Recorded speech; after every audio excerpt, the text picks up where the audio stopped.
Hello, YouTube. What you're about to see is my reaction video that I recorded with Dr. Howard Resnick. We were reacting to another William Lane Craig video.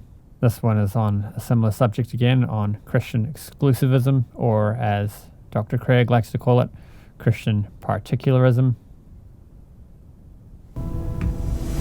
In AD 203, the Roman government arrested a 22-year-old woman, a Christian named Perpetua. The problem wasn't so much that she worshipped Jesus. Her crime was that she worshipped only Jesus. She refused to worship any other gods. As a result, she was found guilty of treason and sentenced to death. This dangerous idea that Christ alone provides the way to God is called Christian Particularism, and it is as scandalous today as it was 2,000 years ago. Do you want to start by commenting there? Yeah. First of all, it says Christian, what do they call it? Particularism. Yeah, exclusivism. It says scandalous today as it was then, basically because it's just as foolish today as it was then. And also, lest we misunderstand Perpetua's crime, according to scholars in the Roman Empire,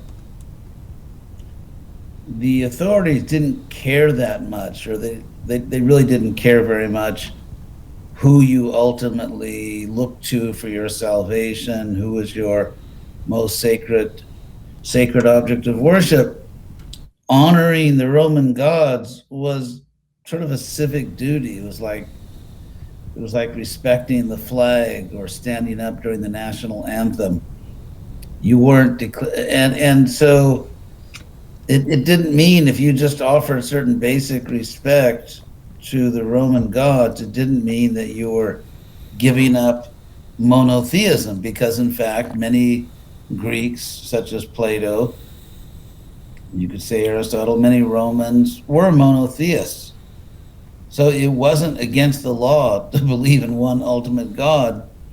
What was not permitted, at least at some times, in the Roman Empire, was divisive fanaticism, where you trash everyone else's approach to God and insist that only you are right. There was something called the Interpretatio Greco, or the Interpretatio Romano. It's the idea that there's one God. It could be a monotheistic idea. That was all right. There's only one supreme God, but in different cultures, people call it by different names. So when you live in a multicultural society, the fact that people have this modicum, just this amount of maturity, of religious and spiritual maturity, that they're not offensive fanatics, is actually really necessary, you could say, ultimately, to keep a society together. And so in that sense, fanaticism, whether it was Christian or some other variety, was actually divisive and destructive. And so to say Jesus is the only way, why? I mean, you could say that Jesus died and rose, but so did lots of other great saints, so did many other avatars and incarnations of God. It's not an exclusive claim. You can say, well, you know, a few of the followers of Jesus saw him rise. Well, guess what? Followers of other deities saw their deity rise. So as I said last time, this type of fanaticism, which has caused incredible amounts of slaughter in human history, this poisonous fanaticism, it's irrational. It's not like you're saying that this is the only medicine for that disease and all the laboratory tests confirm that, because in a scientific laboratory experiment, no other medicine has been shown to cure the disease. And therefore, the claim that this is the only medicine is not fanatic, it's scientific. But when you say that only our religion works and every other religion is bad, even though the followers of other religions are developing as godly a character as you are, or maybe even more so in many cases, then it's just what it does is it rips religion out of not only the sphere of spiritual science, it makes it completely irrational. And when you have completely irrational religion, in other words, it's not based on objective evidence, it's just based on someone intensely claiming this is true, then you have nothing to say to, let's say, terrorists. I mean, terrorists, they say that Allah wants us to go and, kill these innocent people. And who are you to say that, since we've rejected rational criteria, such as, okay, let's examine your philosophy and see if it really is the most developed, enlightening philosophy, or let's study the character of people that practiced your tradition and see if they're becoming just better people by common sense standards, like they're nonviolent, they're generous, they are respectful to other people, they are faithful to their families, they always remember God. So basically, rejecting anything like objective criteria for measuring spiritual advancement, Christianity has sort of unleashed on the Western world this fanatical, violent approach to religion. So when I hear this fanaticism, it just, I find it dangerous, I find it irrational, I find it basically makes impossible anything like calm, reasonable discussion or even debate among people of different traditions, and thus it sort of undermines the foundation of civilization. So I don't have much patience for this, what I consider this nonsense of claiming without any rational reason that you have the only true religion. Yeah, I really like that point about being empirical about it, that there should be some criteria for spiritual advancement, and if we only find those qualities being advanced in Christians, then we could take the claim seriously maybe. But when we actually come up with reasonable criteria for what spiritual advancement should look like, then we find people progressing in that direction basically in all cultures of the world just about. Yeah, so I think it's very dangerous, as Prabhupada pointed out, to separate religion from reason, from philosophy. And that's exactly what these fanatical, irrational claims do. They place interreligious debate or discussion on a completely non-rational, fanatical, historically dangerous footing. So coming back to the bit of the video we just watched, to me the video is just giving one example of one bad thing the Roman Empire did to a Christian. And yeah, what about all the bad things that Christians did to pagans? As we know, when the Christians got power in the Roman Empire, they started persecuting non-Christians. So the Christians were not against persecution. They just wanted to be the persecutors and not the persecuted. I mean, but they had no problem with persecution. It's not that when they got power in Rome, they set a higher standard. Like, now that we have power, there's going to be religious tolerance, there's going to be respect among different people. No, they went on the attack. Yeah. So not only that, it's I'm not saying that lady Perpetua should have been condemned and executed. I'm not justifying that. But she was, in a sense, the ideas she espoused were in some ways destructive of social tranquility. I think the point you're making in regards to that establishes that she wasn't being asked to give up her Christianity in a reasonable sense. They weren't saying, stop worshipping Jesus, don't believe in monotheism. They were just saying, this is the local customs. We honor respect to these personalities that we consider to be important. Yeah, they're just saying stop insulting and offending and, and trashing everybody else in society, which doesn't really, it makes it a little difficult to have a society. I don't know the specific case of Perpetua. I'd have to look it up. In fact, maybe I should look it up. I should have done that earlier. Well, I think it's fine to just speak in hypotheticals or in principle. Yeah. I had I was listening to a discussion with Hare Krishna from the Sri Sampradaya with some Muslims on that channel that you had those 4-hour-long discussions with, and they were talking about religious experience, and Mukunda was saying we can understand something about God through our spiritual experiences that various people have in different traditions. And they're saying, but one of the guys actually said, but I have an experience of God telling me that your religion's wrong. I was thinking, who said that? Well, the Muslim. Hare Krishna is saying. Okay, and I have an experience of God telling me you are a dangerous fanatic. So where do you go from there? Well, they were coming down on him with that point because he's saying we can use religious experience as an epistemology to understand something about God, and they're saying we can't do that because we go. However, if someone claims that they've had a religious experience, we can examine that claim to see if it's reasonable. Now, someone could claim that God just told me to, commit genocide in I don't know, in Angola or something. Anyone can say anything. So therefore, if you claim that God told you something, we have a right, and I would say a duty, to examine your claim to see if it's reasonable, if it's beneficial, if it makes sense, or whether it's just dangerous fanaticism.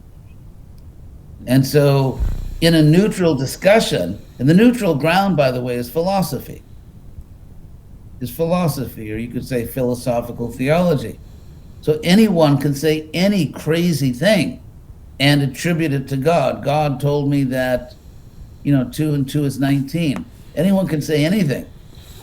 But therefore, it's not just a battle of claims, and that's what it boiled down to in human history. It is, it isn't, whatever, and then everyone gets out their swords and starts killing each other. So therefore, when someone does claim that God told me something, we can examine your claim to see if it's coherent, if it's consistent with what we agree to know about God, and whether it's just nonsense.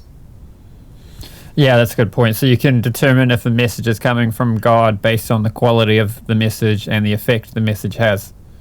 Yeah, if you claim that God told you something, put it in a neutral arena, put it out there, and let neutral, reasonable people examine it to see if, that might be true, or it makes some sense, or that's just nonsense. Yeah. And if you say you have the only way, again, it's the same problem with these Islamic claims, with Christian claims. On what basis? Do you claim that philosophically, or do you just claim, no, we've had experiences? Fine. Lots of people have had experiences. And so what they are doing is they're de-rationalizing religious discourse. They are pushing religious discourse into the realm of fanaticism and sentimentalism, and actually making it impossible for ladies and gentlemen to reasonably, objectively discuss competing theological claims.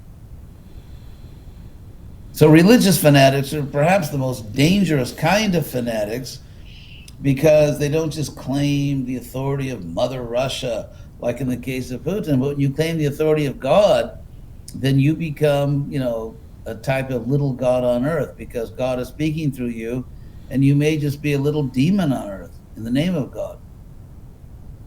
So therefore, I have no patience for fanaticism. I think it's ignorant. I think it's destructive. It's probably been the main problem in human history, not only religious fanaticism, you can talk about political fanaticism, but this sort of mindless, unreasoning fanaticism. Because I spoke to some of those people, and they obviously couldn't give good reasons why they had the best religion or the only religion. They couldn't give any good reasons for that. So since religion claims to be channeling or somehow embodying the highest authority in the universe, when you get people claiming to be speaking and acting on behalf of the highest authority in the universe, and those people are irrational or non-rational or incapable of giving good reasons why they have the only way, then it's just, we get medieval very quickly. Yeah. And it even makes me grateful that we have secular societies, because there's too many crazy religious people running around making crazy claims.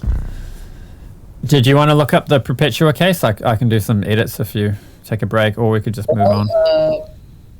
Yeah, if you want to. Let's see, I'm looking it up right now. Perpetua and Felicity, these two martyrs. I'll read it to you. They were Christian martyrs of the 3rd century. Vibia Perpetua was a recently married, well-educated noblewoman, said to have been 22 years old at the time of her death, and mother of an infant son she was nursing. Felicity, an enslaved woman, imprisoned with her and pregnant at the time, was martyred with her. They were put to death along with others at Carthage, in the area of Africa, in the Roman province of Africa, now known as Tunisia. The Passion of Perpetua and Felicity narrates their death. According to the Passion narrative, the 5 people were arrested and executed at the military games in celebration of the Emperor Septimius Severus's birthday. So, Perpetua's account opens with conflict between her and her father, who wishes her to recant her belief. Perpetua refuses and is soon baptized before being moved to prison. Perpetua was imprisoned in Carthage in the days leading up to her martyrdom. She wrote a diary. She suffered physically due to the heat, rough prison guards, and the cessation of regular breastfeeding. She also described how the prison conditions improved after she was able to bribe the guards. So, Perpetua realizes that the martyrs will suffer the day before her martyrdom. Perpetua envisions herself defeating a savage Egyptian and interprets this to mean that she would have to do battle not merely with wild beasts, but with the devil himself. I'm looking to see why. It's funny, this article doesn't explain what she did wrong. So it's not just one of many cases where Wikipedia fails. Yeah. Let's see, here's one, Encyclopedia Britannica. So this story's been highly revered. So sometime after 201, the Roman Emperor Septimius Severus forbade conversion to Christianity or Judaism. And in 203, the governor of Carthage, Hilarion, enforced this edict. I'm not justifying what Severus did, but I would guess that the reason he did that is because these two people, I don't know if the Jews claimed to have the only true religion. They refused to renounce their faith. So when you say they refused to renounce their faith, but their faith was that everyone else was evil or under the control of evil, under the control of the devil, and only she understood God. And in a cosmopolitan Greco-Roman civilization where people respected other people's religion to some extent, or at least to declare that everyone else in the world except me and my, the few people with me, they're all evil, or at least they're worshiping evil and they're perpetuating evil. I mean, you can't go around, I'm not saying she should have been martyred, but like when you go around saying stuff like that, so anyway, I'm sorry that she was subjected to that martyrdom, but again, we'd have to, and it's funny because Encyclopedia Britannica, Wikipedia, no one tells us why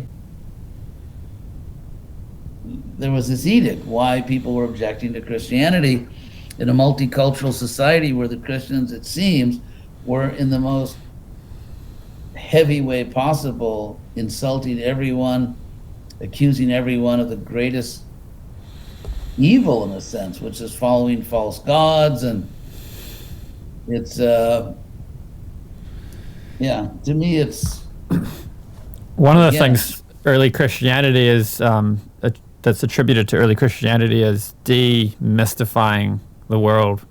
So God is completely separate from the material creation, and matter is just profane, dull, boring, lacking in divinity. And I imagine the Romans were pretty upset about that idea.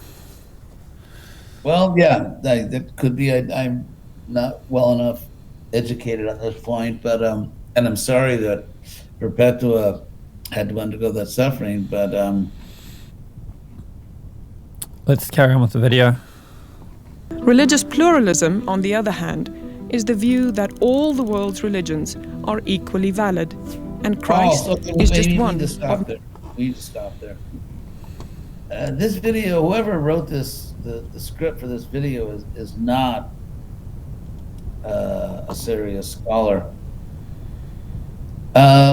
Religious pluralism, you can simply believe that there is significant truth, maybe not the highest truth, in all religions. Are not equally valid, but they're all, well, not all, because, for example, I don't accept terrorism in the name of religion to be valid.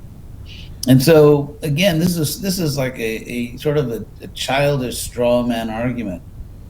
I believe, for example, that God is present in many traditions, but I don't believe that terrorists are actually representing God, or that that's equally valid.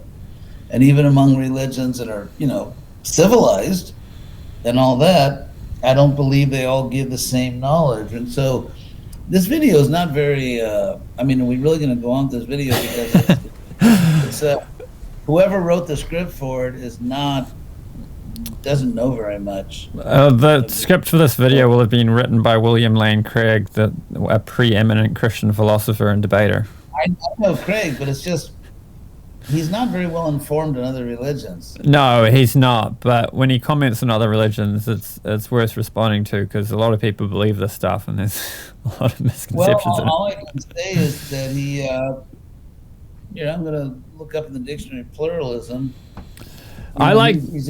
In philosophy, I think the dictionary is not so helpful, although we can still bring it up, because, basically what philosophers argue is definitions of words half the time. So I like to make a distinction between inclusivism and pluralism, where I think of inclusivism as my religion's true, but other religions are true to the degree that they converge on the truth of my religion. So a sincere Christian who's sincerely worshiping God.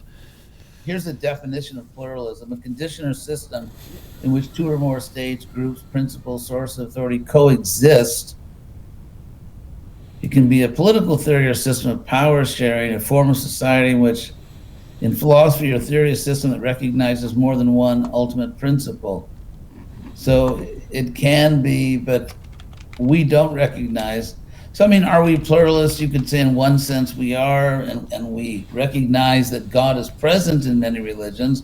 We don't think that they all have the same knowledge. So he's not, if this is whoever wrote this, Craig or someone else, they're just not very well informed about world religions. You'd have to look up religious pluralism, I think. All right. Religious pluralism is an attitude or policy regarding the diversity of religious belief systems coexisting in society. And it can indicate one or more of the following. One, recognizing and tolerating the religious diversity of a society or country, promoting freedom of religion, and desiring secularism as neutrality of the state or non-sectarian institution on issues of religion, as opposed to opposition of religion in the public forum, public square. Any of several forms of religious inclusivism. So pluralism can also mean inclusivism. One such worldview holds that one's own religion is not the sole and exclusive source of truth, and thus acknowledges that at least some truths and true values exist in others.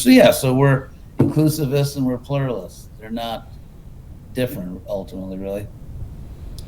I think different people mean different things when they use the word, though, so we do need to... However, Craig, being a scholar, did not explain that.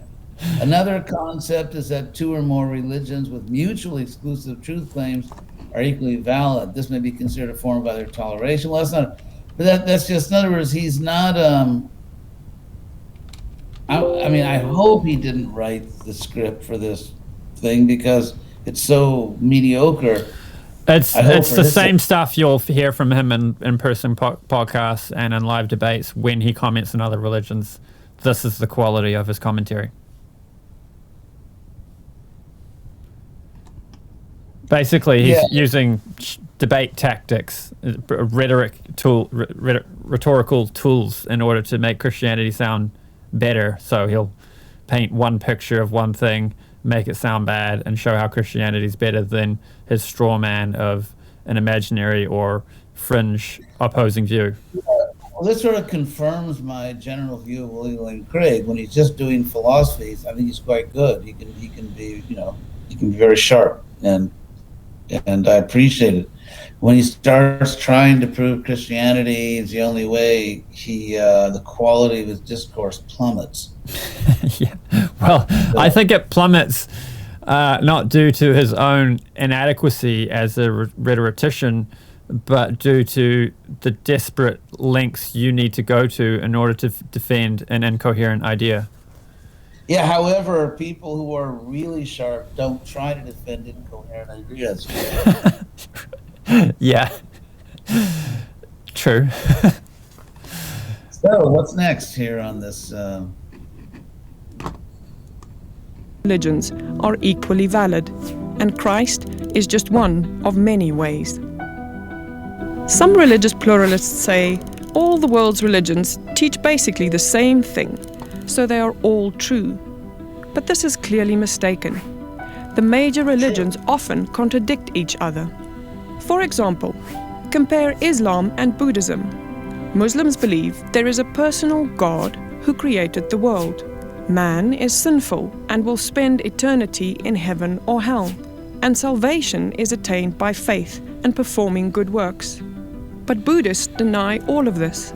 They believe that ultimate reality is not... I remember I read a book once by a Stanford professor, sort of introduction to Buddhism, and the very first sentence was, there are many, many, many different forms of Buddhism. So whoever wrote this script, their ignorance of world religions is like cringeworthy. It's, I taught Buddhism at the University of Florida in a course I gave, and there are many, many forms of Buddhism. Some of them talk about a savior. Some of them talk about a personal savior, bodhisattva or whatever. So it's, this is really amateur nonsense. And I'm surprised he would put this out under his label, because from the academic point of view, it's just so foolish and inaccurate. Yeah, I mean, they could have given the same example and just said, some Buddhists believe this, and then listed what the Muslims believe. And then they could have said, some Buddhists believe this, so even the Buddhists can't agree, and they're contradicting one another. What to speak of differences among religions? But that's not the point. That's not that. The point here is that some Buddhists say that and some Buddhists don't. And even if you disagree, they're not. You see, it's just kind of this cartoonish presentation of pluralism, because even according to some of the definitions of pluralism found, just common definitions of it, I can believe that, let's say in your tradition, you are basically worshiping God, and I appreciate that, and some things you say I agree with, but there are some points in which we disagree. We don't just agree, or we don't just disagree. And so it's just this clownish presentation of pluralism, and just very ignorant of world religions. It's whoever wrote this, I'm kind of embarrassed for them. I think that the caricature they're painting of those who disagree with their particularism, it's either a fringe view or it's an imaginary view. So there's either some crazy nuts who believe this brand of pluralism that they're painting a picture of, but we shouldn't really pay them much attention, because it's just another crazy idea that some people hold. Unfortunately, there are a lot of people, especially in the New Age circles, that are just as foolish as the people that wrote this film, in the sense that that's exactly what they say. Oh, it's all one, it's all the same. And so what they're what this film is responding to is inarticulate, uneducated, kind of like, new age views or stereotypes, or just Christian kind of uninformed stereotypes of world religions. It's just not scholarly. There's nothing about this film which is scholarly, which is academically sound. Whoever did it did not do their research, did not do their homework, doesn't know what they're talking about.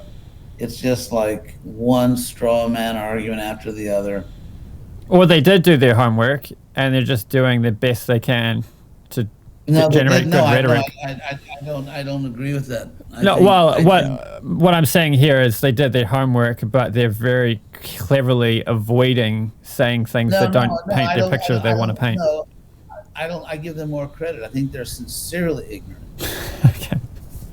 They're either ignorant or they're intellectually dishonest. It's one of the two. No, yeah. Well, yeah, I don't think they, we don't know they did their homework. There's nothing in the film that indicates they did their homework. Right.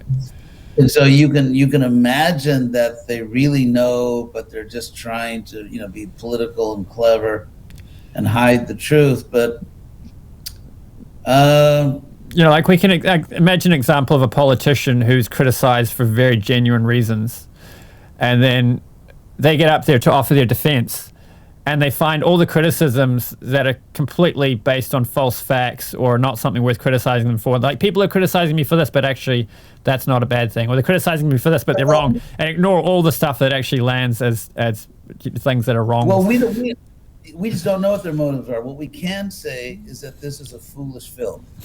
That's because it's just a foolish film. And when a sort of a respected theologian or philosopher of religion puts his imprimatur, as they say, or puts his name, or the name of his institute on a very foolish film, it's not my job to study and find out what his motives were. What interests me is just that he's put his name or the name of his organization on a film, which is very unintelligent and which shows an appalling ignorance of world religions. And I'm sort of sorry, because I do like some of the things Craig says. I think sometimes it's very sharp, but inevitably, as long as he just defends God in general and does philosophy of religion, he's good. And when he tries to show that Christianity is the way, it just becomes childish and absurd. I think even in Christian circles, a lot of people agree, maybe not with all the details of why we think this, but they agree that William Lane Craig is excellent at what you just said he's excellent at. But then when he starts to do Christian theology, he's not at his best. And there's other people they'd rather go to for Christian theology. Yeah, that is being very generous to say he's not at his best. All right, shall we carry on? I guess, see how much more we can take of this, yeah. There's only three or four more minutes. Not a person. Okay. The world was not created. Man is not sinful. Man is not an enduring self. And the goal of life is not salvation. It's annihilation. Okay, bad Buddhism, but go ahead. Yeah, as we just said, there's many Buddhists who hold very different views from what they just painted. But there are Buddhists who do believe that. So they could have made it all right just by saying there's some Buddhists. Yeah, among the Buddhist population, some of them believe this. But anyway, we'll carry on. Well, yeah, but what's the relevance of that? Go ahead. Because these two worldviews contradict each other, they can't both be true. In fact, every major world religion contradicts every other one, so they can't possibly all be true. Okay, what they're doing there is they're ignoring all the ways in which religions agree. So this film is not giving us, you could say, I mean, if I was actually being a scholar and not just a sort of an uninformed propagandist for Christianity, then what I would do is I might say, okay, here are major world religions, and let's see, here are all the ways they agree, here are all the ways they disagree. And even in the ways they disagree, but who disagrees? For example, are there Christians and are there Muslims who actually agree? For example, there may be non-fanatical Christians and non-fanatical Muslims. There are such people. but they're Christians and Muslims, they don't disagree. So again, in any world religion, you get different groups of people. Some of them are open-minded, some of them are not. Some are fanatical, some are reasonable. And so which Christian is disagreeing with which, let's say, Hindu, or which Muslim is disagreeing with which Buddhist? So it's, anyway, go ahead. It's just... This reminds me of a point I've heard you make many times about how often what you'll find is the differences that people have between people in their own tradition are often greater than the differences they have between people like them found in other religions. Exactly. Yeah, exactly. Another thing, I found a list I made when I was doing a video responding to the argument from inconsistent revelation, which atheists use, saying basically they can't all be right, but they can all be wrong, which is a really self-righteous statement in itself, because atheists are yet another party that are among the people who can't all be right, but could all be wrong. Yes, and when you say they could all be wrong, anyway. So the list I came up with, which includes impersonalist Buddhists and so on, is... Okay, so let's continue the film and see what other gems... Okay, we can... So other religious pluralists will say all the world's religions are false. They're equally valid, but equally false, cultural expressions of mankind's search for truth. But why think that? That is an idea that you find Christian pluralists will hold, and I see it as a kind of, at least in some cases, a kind of hard agnosticism, where instead of like us, we think God has revealed knowledge about himself, and maybe I don't have a complete understanding of it, but somebody does, and I happen to think that this tradition has the most comprehensive revelation of it, and that's why I follow it. Instead of that, they'll think all the world religions are imperfectly gesturing towards the absolute. Yeah, but they don't really know that. It's just blah, blah, blah. You know, if someone says all the world's religions are just, well, how do they know that? I mean, the only way a person could say that is if they knew what God really is. Because if you don't know if there really is a God, or if you don't know if there is a God, what God really is, how would you know that none of these religions got it right? So therefore, to claim that, all these religions are just giving their opinions, you know, implicitly, you are claiming to know God by saying that. Yeah, that's a good point. All right, let's carry on. Yes. This is true. Why couldn't one particular religion be true? When you examine the arguments for religious pluralism, you find that some of them are textbook examples of logical fallacies. For example, anyone who believes that Christianity is true and every other view is wrong is arrogant. Therefore, Christianity is false. There are people who give that argument, so they're not totally out of place. That's not an argument. I mean, no, but, you know, let's say theoretically Christianity could be the only true religion, and people could believe it because it's true, not because they're arrogant. So this whole film is just on such a low level. It's like maybe this film was made for like elementary school children or something in Christian schools. I think it's a Christian cheerleading video, yeah. Yeah, it must be for children, you know. I mean, it can't be for even adolescents. Oh, go ahead. This is a logical fallacy called argument ad hominem, trying to show someone's view is false by attacking his personal character. This is a logical fallacy because the truth of a view is independent of the character of the person who holds it. For example, if an arrogant person discovered the cure for cancer, the fact that he's egotistical would not mean his claim was false. And you wouldn't refuse treatment just because he was conceited. Moreover, this objection is a double-edged sword, for the pluralist also believes that his view is true and that everyone else is wrong. Therefore, if you're arrogant for holding to a view which many others disagree with, then the pluralist himself would be guilty of arrogance. Here is another pluralist argument. Religions are culturally relative. If you had been born in Pakistan, you'd likely be a Muslim. But if you've been born in Ireland, you'd probably be a Catholic. Okay, that's another Because bad argument. Because, first of all, most people don't care that much about religion and like, let's say, being Protestant or Hindu or Catholic. It just kind of shows loyalty to the family or something. I mean, how many people really care about theology deeply? And so the real test is when people are, number one, interested in religion, and number two, exposed to competing claims. Then what do they do? In many countries, people don't have that freedom. In other countries, people aren't interested enough to investigate religion, and the religion they have, which they don't take that seriously, it's just like a family thing, and that's our culture, and that's what our family has always done, and that's what our neighbors do. And so I think that whole thing it's just sort of irrelevant. What we really want to see is when people, without heavy pressure of other kinds, like social pressure, political pressure, the threat of violence, when people really have complete freedom to choose religion, and those people are interested in religion. You have to have interest in freedom.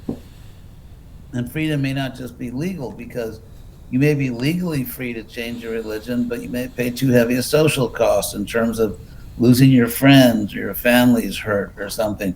So when people are really free to choose what they want and they're interested, and there's not, inordinate pressure coming from this side or that side, then it would be interesting to see what they choose. So that's not what this is talking about, because this film doesn't talk about serious things. But go ahead. Yeah, that's a good point. Religious beliefs are culturally relative. They are not objectively true. This is an example of the genetic fallacy, trying to invalidate a view by showing how a person came to hold the view. This is a fallacy because the truth of a view is independent of how a person came to believe it. For example, if you had been born in ancient Greece, you would have believed that the sun goes around the earth. Does that make your current belief that the earth goes around the sun false or unjustified? No. Furthermore, this objection is also a double-edged sword. For if the religious pluralist had been born in Pakistan or Ireland, he'd likely have been a religious particularist. So his belief in religious pluralism is just the result of his being born in contemporary Western society, and therefore not objective. No, not really. No, not really. Because in America at the present time, many people don't follow the religion of their families.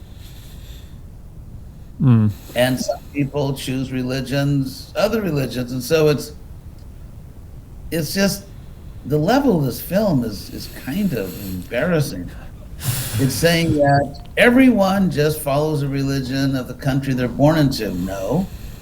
Actually, scholars that track these things know that there have been all kinds of changes, whether it's, let's say, numbers of Christians abandoning sort of the more educated Protestant denominations like Episcopalianism or Presbyterianism or whatever, and becoming evangelicals when they weren't born, or people even now, the evangelical movement's kind of bleeding membership. And so there's all kinds of factors. People don't just believe whatever is held by the majority of people in the country they're born into.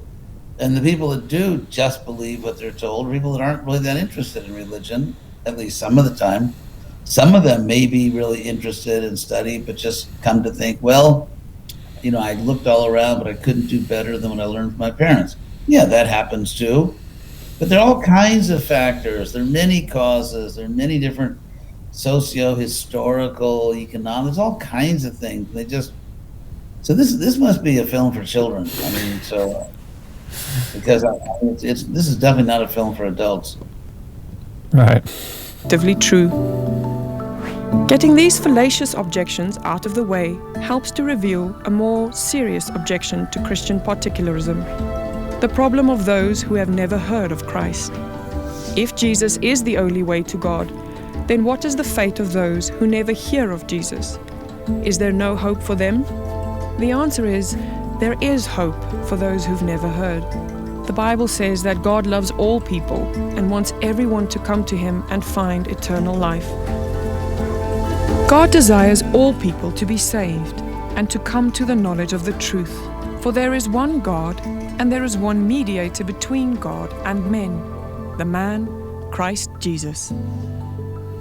Our next video explains how God has provided a way for everyone. Yeah, this is, I hope for William Lane Craig's sake, he made this for little school children. I don't think that's the case. Anyway, so there you go. Makes for entertaining content to react to, though, I think. So, Should we wrap it up there? yeah, I think we've covered that film. It's definitely one of my favorites.